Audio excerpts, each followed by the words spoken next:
Sexta-feira, 20 de outubro. Meu querido irmão, minha querida irmã, estamos entrando na sua vida e muito gostaríamos de entrar no seu coração para aí semear a palavra de Deus, que é sempre a grande orientação para a nossa vida. Nesta sexta-feira da 28ª semana do tempo comum, a liturgia nos apresenta o Evangelho de São Lucas, capítulo 12, versículos de 1 a 7. Naquele tempo, milhares de pessoas se reuniram a ponto de uns pisarem os outros. Jesus começou a falar primeiro a seus discípulos: tomai cuidado com o fermento dos fariseus, que é a hipocrisia. Não há nada de escondido que não venha a ser revelado, e não há nada de oculto que não venha a ser conhecido. Portanto, tudo o que tiverdes dito na escuridão será ouvido à luz do dia, e o que tiveres pronunciado ao pé do ouvido, no quarto, será proclamado sobre os telhados. Pois bem, meus amigos, eu vos digo, não tenhais medo daqueles que matam o corpo, não podem fazer mais do que isto. Vou mostrar-vos a quem deveis temer. Temei aquele que, depois de tirar a vida, tem o poder de lançar-vos no inferno. Sim, eu vos digo, a esse temei. Não se vende 5 pardais por uma pequena quantia? No entanto, nenhum deles é esquecido por Deus. Até mesmo o cabelo de vossas cabeças estão todos contados. Não tenhais medo, vós valeis mais do que muitos pardais. Meu querido irmão, minha querida irmã, no capítulo 12 de Lucas temos uma recopilação de máximas que Cristo pronunciou em diversas ocasiões. Começa o texto com um aviso de Jesus aos discípulos: acautelai-vos do fermento, isto é, da hipocrisia dos fariseus. Dessa hipocrisia falou Cristo claramente, como vimos nos últimos dias. E em seguida entrou noutro tema: falar abertamente e sem temor. A passagem paralela de Mateus situa essas recomendações no contexto do discurso missionário. A palavra de Jesus, que agora alcança um círculo reduzido, difundir-se-á amplamente graças aos seus discípulos, que continuarão a sua missão recebida dele. Este encargo ao serviço da verdade não vai ser fácil para os apóstolos, como também não o foi para o próprio Cristo. Não faltarão os que queiram calá-los com ameaças de perseguições.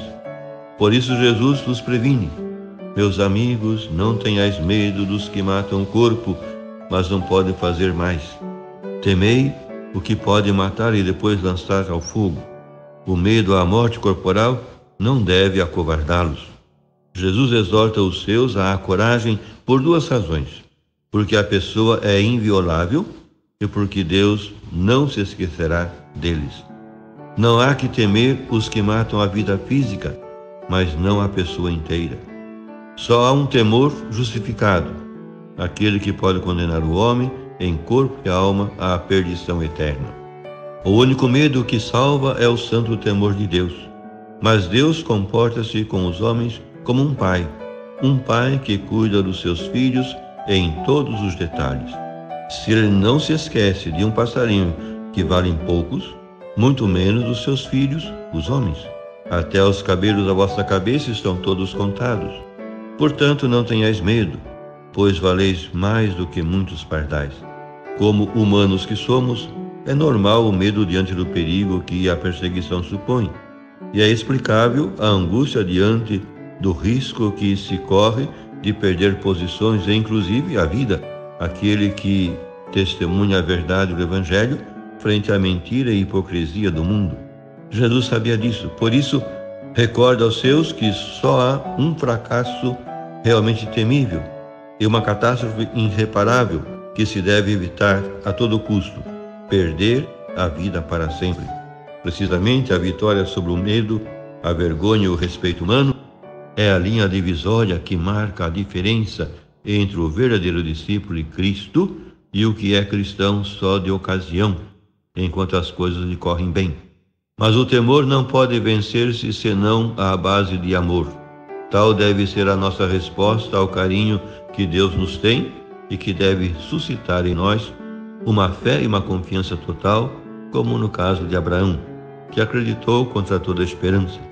Ainda que sejamos fracos, a mão poderosa do Senhor manter-nos-á nos seus caminhos, se acorremos a Ele na oração. Por fim, rezemos. Nós te damos graças, Senhor Jesus, porque pensaste em nós como testemunhas do teu Evangelho e do teu amor. Reconhecemos que, com frequência, o medo do mundo nos força e malogra o nosso testemunho cristão. Confiados na tua palavra e na força do teu Espírito, queremos demonstrar que te conhecemos e te amamos. Tanto na adversidade como na vida diária, adotaremos um estilo simples, alegre e serviçal para poder testemunhar a nossa fé e a nossa esperança à base de compreensão, entrega, solidariedade e comunhão de vida e destino com os nossos irmãos e irmãs. Amém.